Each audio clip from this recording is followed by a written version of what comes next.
So my name is Kat Garbus, and I'm the Client Relationship Manager here at Forget Computers. Today's presentation is about building security awareness. For many years, Apple users have lived in a relatively secure bubble compared to our Windows and Android colleagues. However, today, we are all connected, and security is a concern for everyone, no matter what device we're using. This is part one in our Security and Privacy series. We created this series because security concerns come through our support desk a lot these days.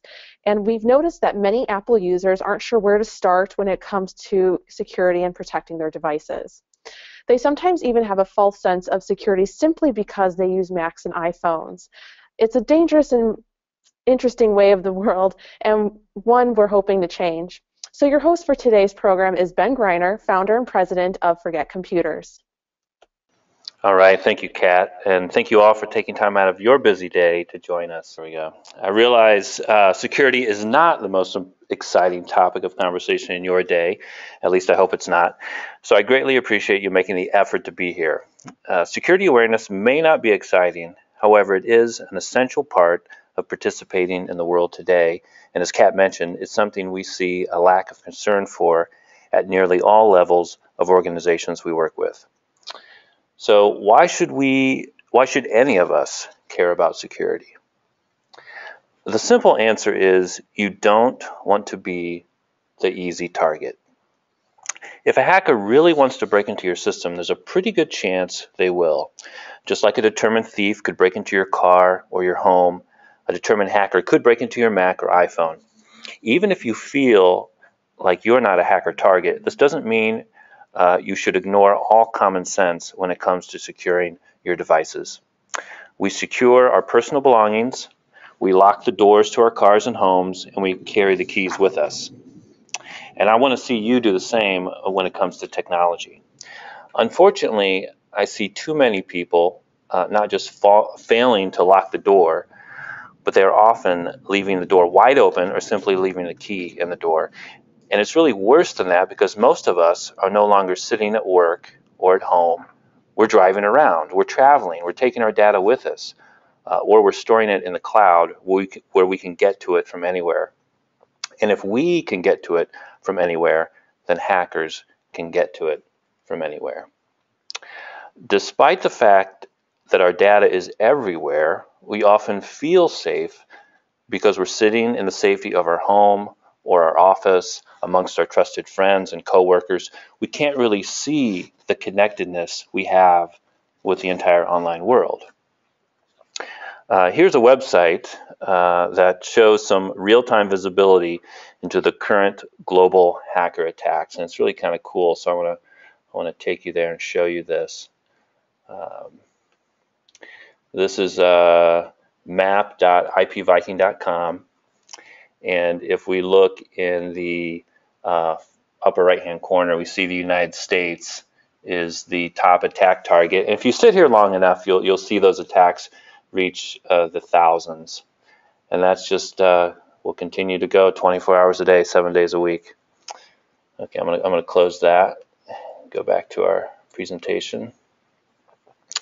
So that's the world, but let's bring it closer to home. I live in downtown Chicago with my family, and if I watched the local news, I'd probably never live here due to the reported crime.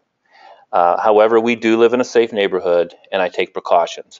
I don't walk around listening to music so I can't hear, and my eyes are not glued to my iPhone. I'm aware of my surroundings, and the same awareness needs to be brought to the digital world, to the websites you visit, and the email you receive, even the phone calls you respond to. Security does take extra work. It's a lot faster and easier to walk through a doorway with no door, right? Locking the door, maybe even multiple locks, takes time to exit and enter, but we do it, at least where I live we do, to ensure we're not an easy target. And you want to do the same thing with your technology. Do the right thing, not the easy thing when it comes to security. Take basic precautions like locking your entry doors, maybe even your interior doors, and protecting the keys. I want to share one quick and personal story to illustrate why it's important to protect your data. I recently chaperoned teenage boys on a field trip. One boy asked to borrow another boy's phone. Without tact or permission, the borrower texted an offensive message to the girlfriend of the phone owner. The message was so offensive, the parents of the girlfriend were ready to press charges against the boyfriend. So now the phone owner is at the same time a victim of his friend's misconduct and a suspected criminal in the eyes of his girlfriend's parents. Now, I'm sure many of you are thinking, wait a minute, I will never turn over a business device with personal or client information to a devious teenage boy. Uh, and some of you may believe you have nothing of value to protect. However, the point of the story is, if you lose your Mac or your iPhone or your iPad, or if you have personal or client data stored in the cloud and it's exposed, you have no idea, absolutely no clue what someone will do with your information. They will go through all your personal photos and videos. They will read all your emails, even the ones you don't read. They will search through your notes and Word documents in search of bank account information, passwords, and other personal and client information. They will spend days combing through your data looking for information they can use to their advantage. You don't want that happening to you, and you don't want to be the one that leaks client information. This is why it's so important to protect yourself. Be aware and take measures to not be the easy target. Okay, we now have a clear idea of why it's important to protect ourselves. What should we be looking out for to avoid trouble? On the streets of Chicago, we might get a bad feeling about a situation, and this feeling may prompt us to avoid trouble. But when we're sitting safely in front of our computer, it can be more difficult to use all our senses to avoid a situation. Here are a few examples of how hackers try to get your information. Number one, phishing attacks are still very big business for hackers. The classic example is the email from Nigeria that says someone desperately wants to share $1 million with you. They simply need your bank account information. I trust you're all too smart for that type of phishing scam, but here's one that I recently fell for. When I received this email, it never occurred to me that it was a phishing scam until I asked the coworker who manages the account if he also got this message. He said, yes, it's a scam. Look at the link. So I hovered over the link to see where it goes and discovered it's not a valid URL for this account.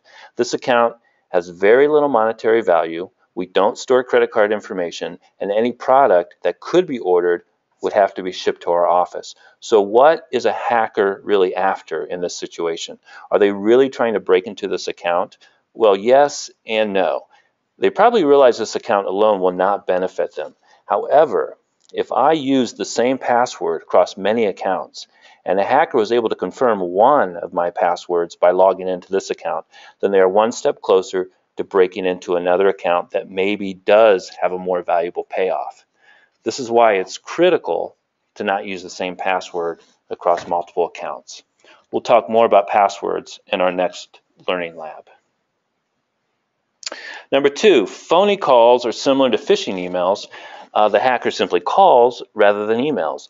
The caller may pose as IT and request your login and password. Or I recently received a call from someone claiming to be from Microsoft. They had detected a problem with my computer, even though it was a Mac, and wanted permission to remote in to help. If I had granted them access, it would be like inviting a criminal into my home with full access to take what they want. And you'd be surprised how many people fall for this. Number three, keeping your software patched is an important part of protecting yourself because these patches often contain the latest security updates. If you're a client of Forget Computers, then we work to keep your devices patched using our Robot Cloud automation software. Number four, weak passwords is a big one, and we'll be going into more detail about this during our learning lab on passwords next week. Number five, sharing too much information on social media is one that made this list and one that I personally have not given much thought to until now. Because hackers can gather a lot of information about you and use it against you for a phishing email or a phone call to you or a friend, you just want to be careful what you are sharing publicly. The type of information people share on social sites is also the kind that may make it easier for an attacker to guess passwords or password reset challenge questions, like your middle name or maiden name. On a related note, attackers also try to trick users into clicking fake like buttons on sites that actually lead to malware installation. Number 6, work with IT, not against them. I know, as an IT expert, that we get very little love in the IT world. Which would you sign up for first? Listening to another 15 minutes on security awareness, or hearing me sing the virtues of IT? The gist here is that when users take IT into their own hands and install non-sanctioned software or use cloud resources outside of what the business has vetted, then they can introduce risk for themselves and their organization. Okay, moving on. We've covered why it's important to protect yourself. We know a little bit more about how you might be attacked. Let's wrap this up with a few ways to improve your overall security. First on the list, be aware. Don't walk blindly into unknown areas of the internet. Visit only trusted sites. Don't trust cold callers asking for info. You know all this. Check it off your to-do list. Congratulate yourself and take the rest of the day off if you can. When we're finished with this presentation, please. Number 2, improve your passwords on your iPhone, on your Mac, on your websites. We'll talk a lot more about this in our next learning lab. Number 3, something that's very easy to do, yet people don't often think about, or maybe they're embarrassed. Report issues, even suspected issues. Report it to your IT department. We can help you determine if something is legitimate. Also, talk about security with your coworkers. Start a dialogue and help build security awareness across your team. Number 4, if you're sitting at your Mac right now, there's a security pop-up I got on my own Mac. I'm going to deny that right now. If you're sitting at your Mac right now, then please open up System Preferences and review your security and privacy settings. Here's how I run my own Mac. I require a password to wake from sleep or screensaver. I turn on File Vault to ensure my Mac is encrypted if it gets compromised. However, if this is off for you, please do not turn it on today. This is not always a trivial activation. Contact us, open a ticket if you're a client, and we can help you get this turned on. I also have my firewall on, and I occasionally review my privacy settings. Contact us if you don't recognize an app in this list. Number 5 on the list is enable iCloud's Find My Mac and Find My iPhone. This is something that is free and is included with every Apple device. You simply need to activate it. Please do it after this presentation. The left is a screenshot of what it looks like on the Mac, and the right screenshot is from my iPhone. This feature will allow you to remotely wipe your device if it ever gets lost or stolen.